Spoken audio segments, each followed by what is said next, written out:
성경에 기록된 이 말씀은 하나님이 주신 말씀이시기 때문에 네. 반드시 이루어진다는 거예요. 아멘. 그래서 하나님 말씀 반드시 이루어진다. 요 우주가 더 커요? 하나님이 더 커요? 하나님이 더 크니까 이 우주를 다 만드셨잖아요. 근데 하나님께서 이 우주를 만들 때 말씀으로 만들었잖아요. 네. 각기 종류들의 대라 그러니까 각기 종류들이 이렇게 딱 만들어져 버렸어요. 그리고 이 땅의 모든 것을 만들 때도 마찬가지예요. 말씀으로 만들었잖아요. 각기 종류대로 대라 말씀대로 돼버렸거든요. 바다 속에 있는 모든 것도 하나님이 말씀으로 만들었어요. 각기 종류대로 대라 요 말 한마디 하자 바다 속에 있는 모든 생물이 만들어져 버렸어요. 그러니까 하나님의 능력은 말씀에 있다는 거예요. 아멘. 이 세상 모든 만물을 하나님께서 말씀으로 다 만드셨고 사람만 하나님의 형상과 모양으로 해가지고 흙으로 만드셨잖아요. 그리고 에덴 동산에서 동산에 있는 모든 과일을 너 마음대로 먹어라 라고 하셨어요. 그런데 딱 하나 선악을 알게 하는 열매는 먹지 마라. 그건 먹는다는 죽는다 이렇게 말했단 말이에요. 하나님이 죽는다 말씀을 그렇게 했으니까 그 선악을 알게 하는 열매를 먹으면 죽을까요? 아니면 죽을까요? 죽는 거요. 왜? 하나님이 죽는다 말씀하셨으니까 그 말씀대로 이루어지거든요. 그래서 사람은 선악을 알게 하는 열매를 따먹고 하나님과 함께 살 수 없어가지고 에덴 동산에 하나님과 헤어져서 나왔잖아요. 그죠? 하나님과 헤어진 사람은 이 세상에서요. 어떻게 사냐? 자기 마음대로 살아요. 자기 마음대로 사는 거 내가 하고 싶으면 하고 하기 싫으면 안 하고 먹고 싶으면 먹고 자기 마음대로 살아요. 세상 따라 살다 언제까지 사냐? 길게 살아요. 100년 살아요. 50년쯤 되면 아프기 시작해서 병원에 왔다 갔다 20, 30년 보내다가 그리고 완전히 누워버리든지 요양원에 이렇게 오는 거예요. 그죠? 그리고 100년 정도 되면 다 끝내게 돼, 인생이. 누가요? 하나님과 헤어진 사람이 그렇게 된다니까요. 그러면 죽으면 어떻게 되냐? 이 육신은 하자고 나니까 한 줌의 흙밖에 안 돼요. 아무리 잘난 사람도 똑똑한 사람도 부자도 한 줌의 흙밖에 안 된다고. 하나님은 그랬잖아요. 너희가 흙에서 났으니 흙으로 돌아갈 것이다. 그래. 결국 그 흙으로 돌아가서 어디로 간다? 유골함 속에 들어가든지 묘에 묻히던가요. 우리 육신은 이렇게 끝나요. 그러면 우리 육신을 집으로 살고 있던 우리 영혼은 어떻게 되냐? 하나님이 우리 처음에 만들 때 하나님의 형상과 모양으로 만들었다고 그랬잖아요. 그러면은 하나님이 영이시니까 우리도 영으로 만드는 거예요. 그러니까 우리 육신 속엔 하나님이 만든 그 영이 들어와 있는 거란 말이에요. 그것이 하나님의 형상과 모양을 닮은 것이에요. 그 하나님의 영은 죽어요, 안 죽어요? 하나님의 영혼이 살잖아요. 그처럼 우리 속에 있는 영혼도 영혼이 사는 거예요, 안 죽고. 다만 우리가 죽었다는 뭐가 죽었다냐? 육신 기능이 다 있어. 사용기간이 다 해가지고 육신은 흙으로 하고 육신 속에 집으로 살고 있는 영혼은 육신에서 빠져나온단 말이에요.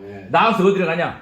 영혼은 다시 아버지께로 하나님께로 가는데 사람 영혼은 근데 죄가 있기 때문에 거룩하신 하나님의 아버지 사랑과 함께 살 수 있어요? 못 살아요? 못 살거든요. 그러니까 그 영혼은 심판을 받아가지고 지옥 불륜못에 들어간다는 거예요. 근데 지옥 불륜못에 들어가도 타서 없어지는 게 아니라 영원히 그 속에서 고통하게 돼요. 왜? 영혼은 안 죽는다고 했잖아요. 영원히 그 지옥 불 속에서 고통해요. 얼마나 무서운 일이에요. 하나님과 함께 사느냐 헤어지냐에 딸려가지고 나중에 어마어마한 일이 갈라지는 거예요. 하나님과 함께 살다가 천국에서 영원히 사는 사람이 있고 하나님과 헤어져 살다가 영원한 지옥 불구덩이에서 영원히 사는 영혼이 있단 말이에요. 그것을 어디서 말씀해 줬다고요? 목사가 지어낸 얘기 아니라 성경에 기록된 얘기예요. 그래서 하나님이 하신 말씀, 하나님 기록한 이 성경의 말씀 반드시 이루어져요.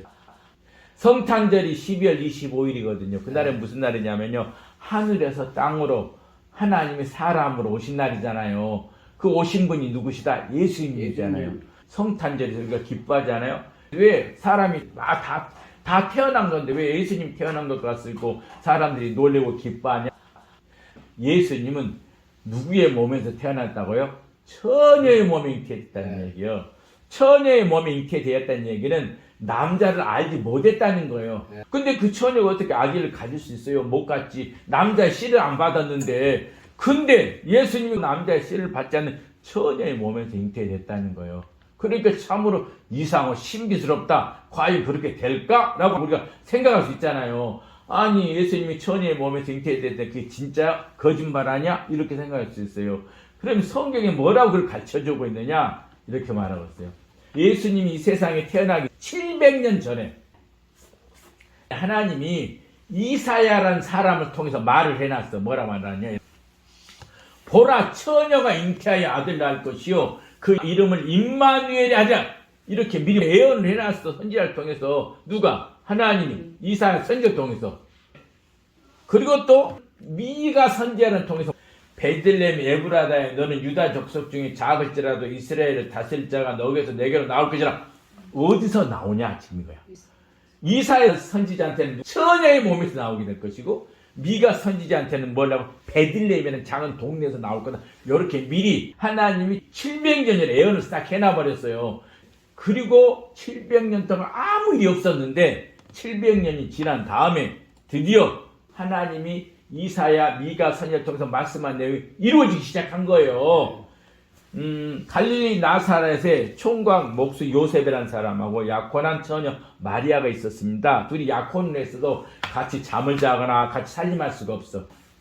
왜냐하면 유대인들은요, 성경에 하나님이 뭐라고 했냐면 결혼하기 전에 두 사람이 동침을 했다 그러면 둘을 끌어내다가 돌로 쳐 죽여라 이렇게 해놨어. 누가? 하나님이. 그 정도로 순결을 철저히 지켜라. 만약에 그렇지 아니하고 결혼도 안 했는데 동침을 했다 그러면 끌어내서 돌로 쳐 죽여도 된다 이렇게 해놨거든요.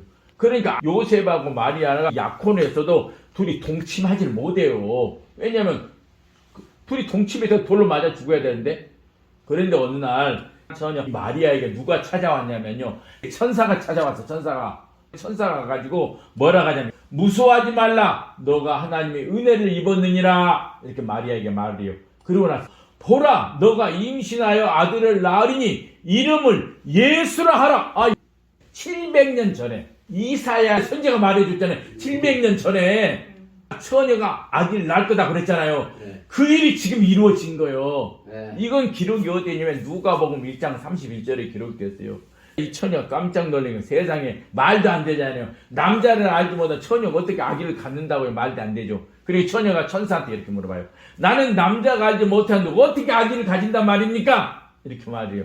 그러자 천사가 성령이 너에게 임하시고 지키 높으시니요 능력이 너를 덮으리니 너가 낳은 아기는 거룩한 하나님의 아들이다. 이렇게 했어요. 그러니까 무슨 얘기냐면 너는 남자의 씨를 받아가지고 아기를 갖는 게 아니라 하나님의 성령이 너에게 임해가지고 하나님의 아들 너가 나게 될 것이다. 이렇게 얘기한 거예요. 그러면서 이 천사가 하나님의 모든 말씀은 능하지 못하심이 없느냐. 그 말 뭐냐면 하나님의 말씀 다 이루어진다 이 얘기예요. 그것이 이 성경이 그대로 기록되었어요. 그래서 아기 예수님이 베들레헴이라는 작은 동네, 미가 선지자가 얘기했잖아요. 베들레헴 에브라다야 너는 유다 족속 중에 작을지라도 이스라엘 다스릴 자가 너에게서 내게로 나올 거야 그랬잖아요. 그 미가 선지자가 말씀하는데 베들레헴에서 태어난 거예요. 아멘. 이것을 볼 때 하나님의 말씀은 반드시 이루어진다 안 이루어진다? 이루어진다. 하나님 반드시 이루어져요. 하나님 말씀은 좀 시간이 걸릴 뿐이에요. 하나님 말씀 반드시 이루어집니다. 그때 마리아하고 요셉에게 왔던 그 천사가 말을 한 게 있어요. 무슨 말이냐면 아들 낳으리니 이름을 예수라. 이는 그가 자기 백성을 그들의 죄에서 구원할 자이십니다. 이렇게 얘기해요. 그 말 무슨 얘기냐면 하나님의 백성을 죄에서 구원한다는 얘기요.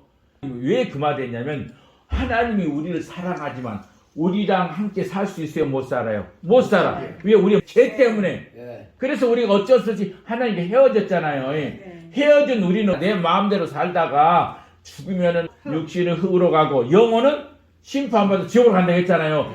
거기서 구원해 준다는 거예요. 예수가.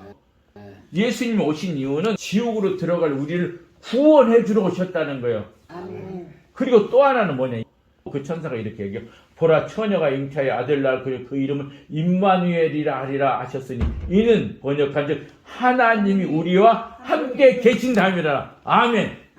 예수님이 이 세상에 오신 것은 우리를 죄에서 구원하여서 하나님과 함께 살도록 하기 위해서 오신다는 거예요.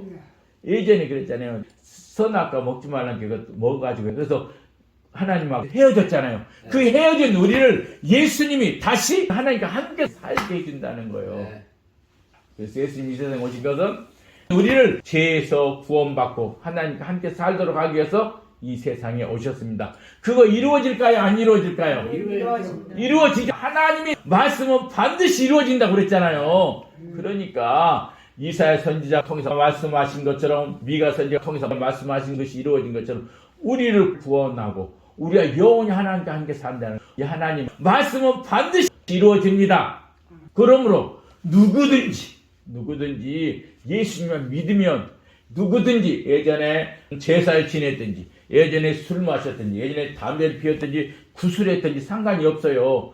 이제부터라도 내가 그동안에 예수님 몰라가지고 못 믿었습니다. 그래서 내가 잘못했습니다. 이제라도 예수님 믿겠습니다. 이렇게 한 사람들은 누구든지 죄에서 구원해 주셔가지고 하나님과 함께 사는 거예요. 아멘. 그래서 여러분들이 지금 예수 믿는다면 여러분들 죄에서 구원받았고 하나님과 함께 살고 있는 것입니다. 그래서 오늘 당장 죽어도 걱정이 없어요. 왜? 여러분과 함께 사는 하나님 천국으로 모시고 가서 영원히 함께 살기 때문입니다. 네. 그 일을 이루기 위해서 오신 분이 바로 예수님이시고, 그래서 우리가 이 성탄절을 기뻐하고 즐거워하는 거예요. 네. 아멘. 그 기쁨의 성탄절 되시기를 주님의 이름으로 축원드립니다. 아멘.